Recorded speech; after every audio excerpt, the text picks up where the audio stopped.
Assalamualaikum warahmatullahi wabarakatuh. Salam sejahtera untuk kita semua. Perkenalkan, nama saya Trisanjo dari Pendidikan Biologi. Di sini saya akan menjelaskan sedikit tentang sumber belajar. Adapun yang akan saya bahas, yang pertama, pengertian sumber belajar, kedua, macam-macam sumber belajar, yang ketiga, fungsi sumber belajar, dan terakhir, manfaat sumber belajar. Pengertian sumber belajar. Menurut Abdul Majid mengatakan bahwa sumber belajar adalah beberapa jenis informasi yang dikumpulkan ke dalam suatu media yang dapat digunakan oleh siswa untuk dijadikan sebagai alat bantu belajar dalam melaksanakan proses perubahan perilaku. Selanjutnya, macam-macam sumber belajar. Menurut Sujana dan Rifai mengatakan sumber belajar dapat dibagi menjadi 6 macam. Yang pertama, pesan.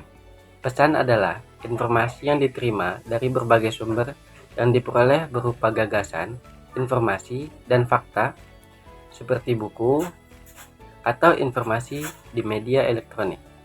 Yang kedua, ada manusia, yaitu mereka yang menyimpan, mengolah, dan mendistribusikan informasi seperti seorang dosen ataupun guru. Yang ketiga, ada bahan.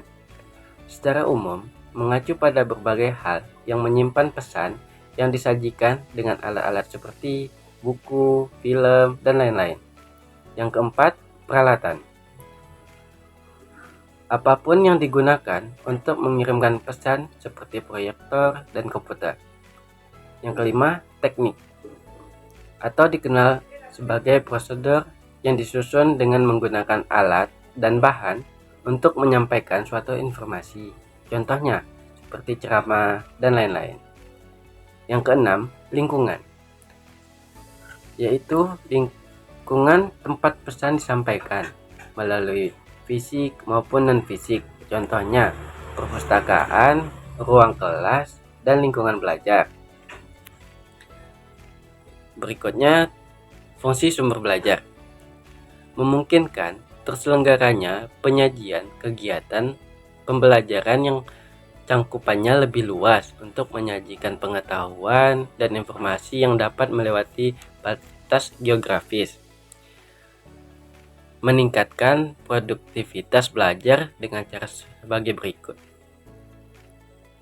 Mempercepat pembelajaran sekaligus membantu guru memanfaatkan waktu mereka dengan lebih baik.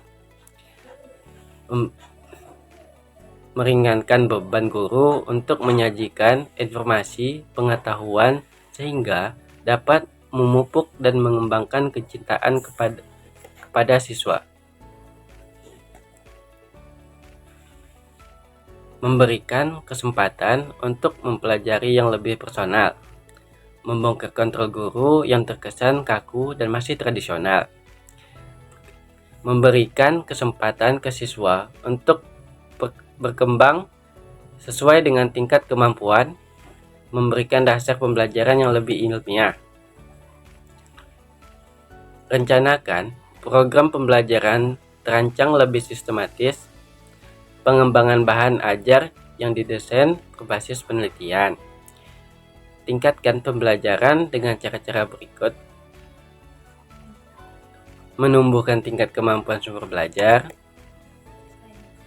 Selain itu, menyajikan informasi dan materi yang lebih konkret, memungkinkan pembelajaran waktu nyata, menjembatani kesenjangan yang terjadi di antara pembelajaran verbal dan abstrak dengan realitas konkret, memberikan pembelajaran yang lebih bersifat langsung.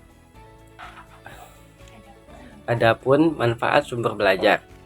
Menurut Siregar dan Nara, menjelaskan bahwa keunggulan sumber belajar seperti berikut. Yang pertama, dapat memberikan pengalaman belajar yang lebih konkret secara langsung. Yang kedua, dapat mewakili suatu yang tidak dapat disentuh, dilihat, dan dikunjungi secara langsung. Yang ketiga, sebagai penambah ilmu pengetahuan dan memperluas informasi. Yang keempat, sebagai wadah memberikan segala informasi akurat dan tepat waktu. Yang kelima, dapat membantu menyelesaikan masalah pendidikan kecil ataupun besar. Yang keenam, sebagai masukan dan membangun motivasi yang positif. Dapat menumbuhkan sikap berpikir secara kritis, bersikap positif, dan berkembang. Baiklah, kesimpulan dari presentasi saya, berdasarkan penjelasan tersebut dapat dilihat bahwa penggunaan sumber belajar dalam kegiatan pembelajaran dapat membawa manfaat yang positif, khususnya bagi siswa. Dengan bantuan sumber belajar, diharapkan siswa terpacu untuk berpikir secara kritis, berkat pengetahuan yang lebih luas dan menawarkan langsung pengalaman belajar yang lebih konkret. Dalam pembelajaran siswa, sumber belajar yang tersedia bagi guru dan siswa memiliki banyak kelebihan yang dapat membantu guru atau siswa memahami materi dan memberikan pengalaman bagi siswa. Penggunaan sumber belajar serta pola interaksi yang terjadi di antara siswa dengan sumber belajar didapatkan oleh faktor internal dan eksternal. Jika dilihat secara internal, misalnya kesadaran, semangat, dan keterampilan internal, tampak semakin bervariasi dalam pembelajaran, terapan, dan lebih baik lagi dalam menghadapi sumber belajar. Di permukaan, tampaknya semakin tinggi ketersediaan dan variasi bahan ajar yang tersedia, semakin banyak siswa yang menggunakannya. Sekian dari penjelasan saya akhiri. Wassalamualaikum warahmatullahi wabarakatuh.